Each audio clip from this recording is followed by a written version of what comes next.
नमस्कार, मैं हूं हर्ष शर्मा और आप देख रहे हैं सोने और चांदी के बाजार से जुड़ा एक खास बुलेटिन जिसका नाम है बुलियन मीटर।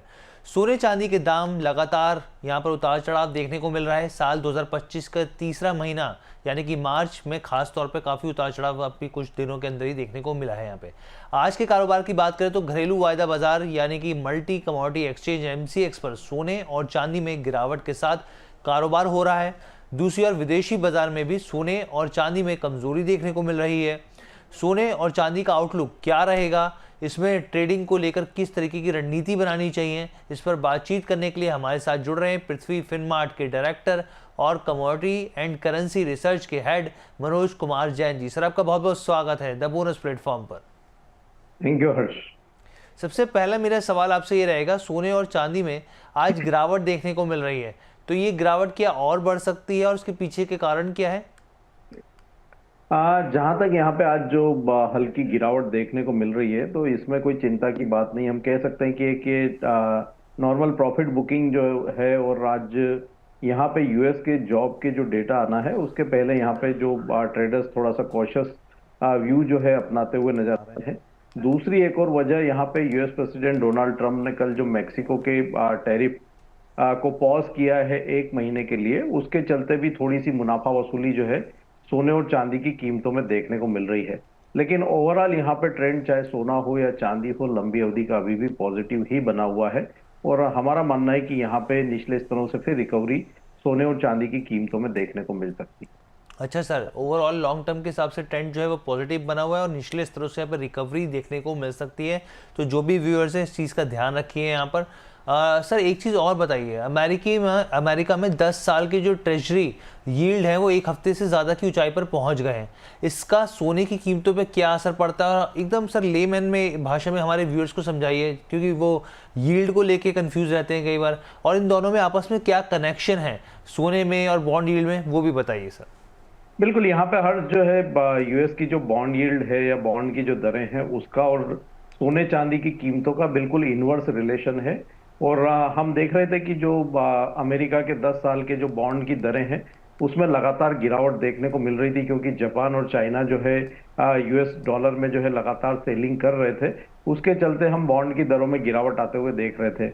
लेकिन वो सिलसिला पिछले 2-3 सेशन से थोड़ा थमता हुआ नजर आया है, और इसी के चलते हम देख रहे हैं कि एक करेक्शन जो है सोने और चांदी की कीमतों में देखने को मिल रहा है।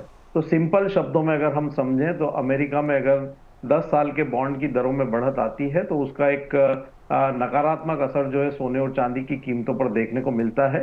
वहीं बॉन्ड दरों में अगर गिरावट आती है तो वो वहां पे सकारात्मक असर जो है सोने और चांदी की कीमतों पर डालती है। बिल्कुल, यहाँ पर देखिए बॉन्ड यील्ड निवेश पर रिटर्न एक तरीके से देखिए इसको रिटर्न के तौर पर देखा जाता है, जिसे बॉन्ड के लिए एक प्रतिशत के रूप में यहाँ पर आप समझ सकते हैं। दूसरे शब्दों में कहें कि बॉन्ड के जरिए दी जाने वाली जो ब्याज दरें होती हैं उसको बॉन्ड यील्ड कहा जाता है, क्योंकि सोना और बेसिकली जो ट्रेजरी होता है ये दोनों एक तरीके से सुरक्षित माने जाते हैं। यहाँ पे बॉन्ड जो है वो सुरक्षित माने जाते हैं, इसलिए सोने की कीमतों और बॉन्ड यील्ड के बीच में एक वाइस वर्सा वाला यहाँ पर रिलेशनशिप होता है। ऐसा इसलिए होता है क्योंकि सोने को रखने पर आपको लागत देनी होती है, जबकि जो यील्ड होते हैं वो इजीली आप आराम से ट्रेड कर सकते हैं, उसमें आराम से निवेश कर सकते हैं। तो ये आपस में एक वाइस वर्सा वाला यहाँ पे एक रिलेशनशिप होता है, अपोजिट डायरेक्शन में काम करने वाली चीज़ें यहाँ पर होती हैं, जो कि सर ने भी आपको यहाँ पे समझाई हैं। अब एक और सवाल है सर यहाँ पर कि चांदी की कीमतों को लेकर आपका क्या आउटलुक है? चांदी की कीमतों को लेकर के यहाँ पे पॉजिटिव आउटलुक है, क्योंकि हम देख रहे हैं कि जो इंडस्ट्रियल डिमांड है चांदी की वो लगातार बढ़ रही है, और ये लगातार चौथा साल है कि यहाँ पे जो मेटल है वो डेफिसिट में जो है देखने को मिल रहा है। तो साफ तौर पर यहाँ पे फिजिकल डिमांड के चलते कीमतों में सपोर्ट है। दूसरा, हम देख रहे हैं कि यहाँ पे यूएस ट्रेड टैरिफ को लेकर के फिजिकल मार्केट में प्रीमियम जो है उनमें भी बढ़ोतरी देखने को मिल रही है, तो कहीं ना कहीं वो भी सकारात्मक है। चाइना के जो ट्रेड बैलेंस के नंबर्स आज रिलीज हुए हैं वहां पे हम देख रहे हैं कि चाइनीज जो ट्रेड बैलेंस है वो अप्रत्याशित रूप से जो है वहां पे ट्रेड सरप्लस आता हुआ नजर आया है। जी। तो कहीं ना कहीं ये इंडस्ट्रियल मेटल के लिए सपोर्टिव रहेगा आने वाले दिनों में।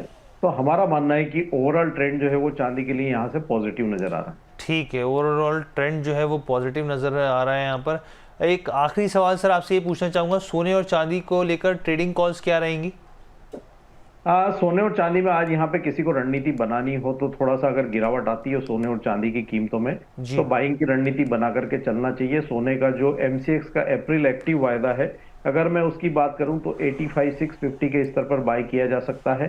स्टॉप लॉस यहाँ पे इस ट्रेड में 85,300 का रखना चाहिए और लक्ष्य यहाँ पे 86,300 के रहेंगे। वहीं अगर चांदी की बात करूं तो एमसीएक्स का जो एक्टिव कॉन्ट्रैक्ट है मई का, वहां पे बाय की सलाह रहेगी। गिरावट थोड़ी आने पे बाय करें और जो लेवल्स रहेंगे बाइंग के लिए वो रहेंगे 97,500 के। स्टॉप लॉस इस ट्रेड में 96,850 का रखना है और लक्ष्य यहाँ पे 98,800 तक के रखे जा सकते हैं। ठीक है सर, आपने बहुत अच्छे से क्लैरिटी दी। एक बार हम लोग अपने व्यूअर्स को भी समझा देते हैं कि पृथ्वी फिनमार्ट की तरफ से क्या यहाँ पर टॉप पिक्स दिए जा रही हैं यहाँ पर। तो सबसे पहले चांदी की बात कर लेते हैं। तो मई कॉन्ट्रैक्ट के लिए यहाँ पर जो लेवल्स दिए गए खरीदारी के वो 97,500 के दिए गए हैं। यहाँ पर टारगेट जो है वो 98,800 का दिया जा रहा है। स्टॉप लॉस जो है यहाँ पर 96,850 का दिया जा रहा है, ये आप नोट कर सकते हैं। इसके अलावा गोल्ड को लेकर क्या स्थिति है, गोल्ड को लेकर क्या सलाह दी जा रही है, वो भी हम लोग आपको बता देते हैं। तो देखिए यहाँ पर गोल्ड के लिए, सोने के लिए अप्रैल कॉन्ट्रैक्ट के लिए खरीदारी की सलाह है। जो लेवल्स हैं यहाँ पर 85,650 के लेवल्स हैं। टारगेट 86,300 का दिया जा रहा है और जो स्टॉप लॉस है वो 85,300 का दिया जा रहा है। तो ये ओवरऑल आज की यहाँ पर रणनीति बताते हुए नजर आए हमारे गेस्ट। सर बहुत बहुत धन्यवाद, आपने अपना कीमती समय निकाला और पूरा पर्सपेक्टिव हमारे व्यूअर्स के सामने रखा कि किस तरीके से आने वाले दिनों में शॉर्ट टर्म के हिसाब से, इंटरडे के हिसाब से और लॉन्ग टर्म के हिसाब से यहाँ पर नजरिया रखना चाहिए सोने और चांदी पर। बहुत बहुत धन्यवाद द बोनस प्लेटफॉर्म के साथ जुड़ने के लिए आपका। तो देखिए आज हम लोगों ने समझने की कोशिश करी, क्योंकि आप इसको सिर्फ एक शो के तौर पे मत देखिए। हम लोगों ने पहले भी ये चीज़ कही है कि इसमें बहुत सारी नई जानकारी निकल कर आती हैं। आज इस शो के जरिए आपको पता चला होगा कि किस तरीके से बॉन्ड यील्ड और गोल्ड के बीच में क्या रिलेशनशिप होता है, किस तरीके से यहाँ पर एक वाइस वर्सा रिलेशनशिप देखने को मिलता है। और ऐसी बहुत सारी जानकारियाँ होती हैं जो हम लोग रोज़ाना आपके साथ साझा करते हैं, जो आपके बहुत काम आ सकती है, जो कि आपके फंडामेंटल्स को समझने में और मजबूती ला सकती हैं। तो फिलहाल के लिए आप हमें इजाज़त दीजिए, लेकिन एक इंपॉर्टेंट डिस्क्लेमर मैं आपको दे दूँ, क्योंकि अब जो इस वीकेंड आ रहा है उसमें बहुत सारे बड़े बड़े इवेंट्स हैं। एक इवेंट तो ये है कि चैंपियंस ट्रॉफी का फाइनल आपका देखने का पक्का प्रोग्राम होगा। दूसरी ओर यहाँ पर जो चैंपियंस ट्रॉफी के फाइनल के एक दिन पहले यानी कि शनिवार को भी एक स्पेशल दिन है। शनिवार 8 मार्च को दुनिया भर में अंतर्राष्ट्रीय महिला दिवस मनाया जा रहा है और इस मौके पर अमर उजाला द बोनस भी पीछे नहीं है। अमर उजाला द बोनस की टीम शनिवार को उत्तर प्रदेश की राजधानी लखनऊ में स्पेशल कार्यक्रम शक्ति की समृद्धि का आयोजन करने जा रही है। इस कार्यक्रम में महिलाओं के लिए कमाई, बचत, निवेश, बीमा और साइबर सिक्योरिटी से जुड़े तमाम पहलुओं पर एक्सपर्ट अपनी राय रखेंगे। जो मुख्य अतिथि के तौर पर यहाँ पर जो आने वाले हैं उनमें केंद्रीय मंत्री अनुप्रिया पटेल, उत्तर प्रदेश सरकार में मंत्री बेबी रानी मौर्य और साथ ही रजनी तिवारी जी यहाँ पे विशेष अतिथि के तौर पर यहाँ पे शिरकत करेंगी। शनिवार को आप अमर उजाला द बोनस के YouTube चैनल के जरिए इस कार्यक्रम के साथ सीधे जुड़ सकते हैं और महिलाओं की कमाई, बचत, निवेश, बीमा और साइबर सिक्योरिटी पर एक्सपर्ट की राय भी जान सकते हैं। तो ये ओवरऑल आज का शो था। टाइमिंग वही रोज़ाना की तरह 12 बजे। आपको कैसा लगा हमारा शो कमेंट करके ज़रूर बताइएगा। बहुत बहुत धन्यवाद।